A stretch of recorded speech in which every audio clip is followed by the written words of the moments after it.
Hi, this is Alex Steen, and you're listening to Animal House Radio with Aaron and Dr. Mike. Just so you know that the actual numbers. So, I think it's important for us to talk why there's a 4-year span difference in terms of outdoors versus indoor cats. Wow. So here they are. Let's go in order. Diseases. There are 4 main diseases that outdoor cats can get that indoor cats, well, theoretically can't get. And the 2 most common ones that people know about are rabies and feline leukemia. And the other ones that people may or may not know about is the AIDS virus, the FIV virus, which is similar yet different to the HIV virus. Sure. And then another condition called FIP, feline infectious peritonitis, another outdoor cat disease. So if you are an outdoor cat, you are going to be prone to these. Now, there are vaccinations we know there's vaccinations for rabies. There is a vaccination for feline leukemia, both very efficacious vaccines. So if you do have an outdoor cat, you want to make sure that you're routinely vaccinated against those viruses.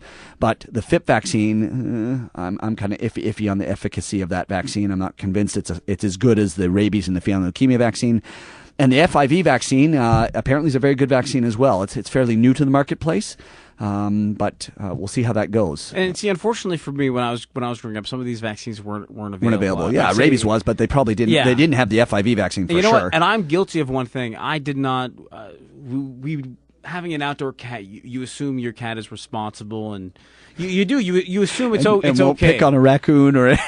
Well, my cat was vicious. She used to have this underground layer underneath our house, and she used to keep all the things that she killed a squirrel. Okay, so you figured she'd always win the fight. Is that the idea? Oh, it was ridiculous. She bullied. We want to take your phone calls. We were just having some issues with the phone, but 416-785-0680.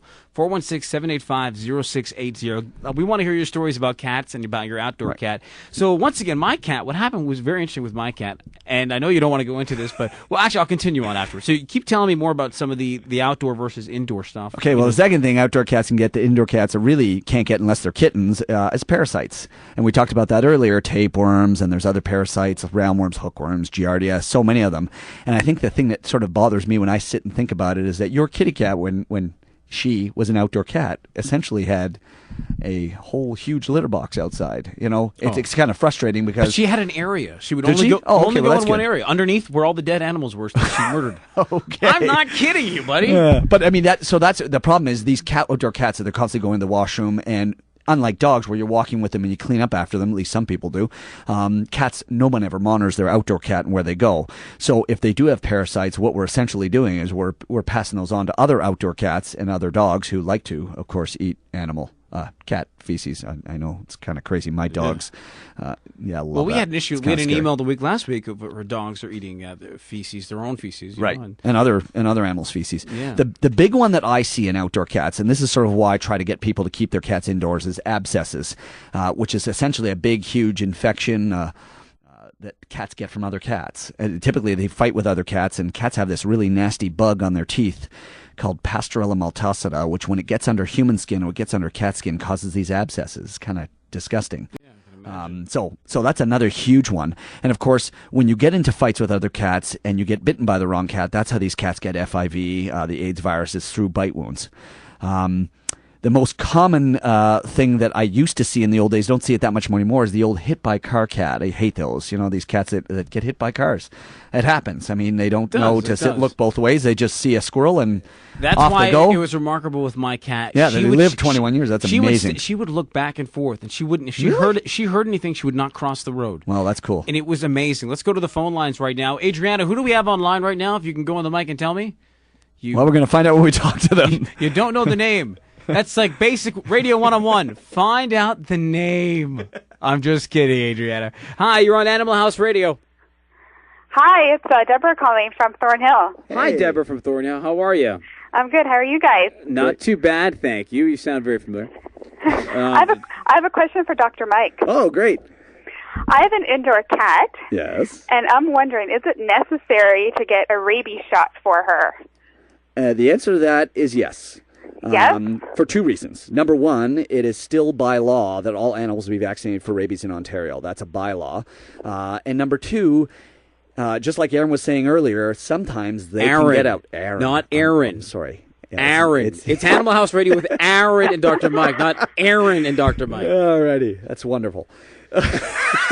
I did that purposely, folks. That's $20 right there. Every time he says wonderful, $20, everybody. So the second reason is some cats do sneak outside, and I would hate to think that a cat's not vaccinated for rabies gets outside, gets bitten by a rabid animal, and just because they snuck out. Yeah. The third reason is there are bats, which, by the way, in Ontario, are the number one carrier of rabies, that can get into a home and are more likely to come in the home if they're rabid, and they can bite your cat inside. I know how rare it may be, but it still is a possibility. You know what? I want to tell you one thing. What's that? I was bitten by a bat 7 weeks ago, and I got a secret to tell you. I'm going to tell the world. I'm Batman. And I actually have a fourth reason why you should vaccinate indoor cats for rabies. I'm a big believer that indoor cats are not exposed. This is one of the advantages of outdoor cats that we'll talk about later, but indoor cats aren't exposed to anything. So it's like boy in the plastic bubble. Their immune system sometimes needs to be stimulated, and the way you do that is through vaccination. And I think that's important because they do need, I mean, God forbid they ever have to go into a clinic where there might be other sick cats there. If they have no immune system, they're more prone to picking things up. Deborah, before That's true. I guess I'll get my cat vaccinated. Yes, you should. And before we let you go, Deborah, I just have a quick question for you. What do you think that should happen to the individual who was involved in mutilating those cats? Oh, God, that story disgusts me. They should definitely go to jail. I don't understand why they would only get a fine. Yeah. We could give them about 150 rabies shots. That might help, too, you know. Yeah. Well, hopefully they got some sort of from doing all that. I'd lock them up for 20 years. No, because that's a sick thing. Deborah from Thornhill, thank you very much for your phone call. Deborah. Have a good night. You too. Take care. Bye. 416-785-0680, 416-785-0680. Continuing on with the topic, we're going to be talking about throughout the show, outdoor cats, indoor cats. You want to know back and forth, info@animalhouseradio.com. We're going to take a small break. We will be back. You're listening to Animal House Radio on Shaw Radio, 1610 AM, and www.animalhouseradio.com worldwide. Back on the air on Animal House Radio. On CHHA 1610 AM, 416-785-0680. We're going to go back to the phone lines right now talking about cats and outdoor cats. You're on Animal House Radio. What's your name? My name is Hermana. Hi. How are you? Hi, I ask you a question. Sure. When cat want to get for another cat, is because my cat is a female. Right. And she wants to be outside all the time. Right. So do you want to know what to do? Your cat's a female cat. First of all, is she fixed? Yeah, she's spayed. Huh? Can she still have babies or no? No. She's for now. I guess she's almost pregnant. She's diabetic. Uh-huh. Oh, okay. So the cat already has some health issues, is what you're trying to say.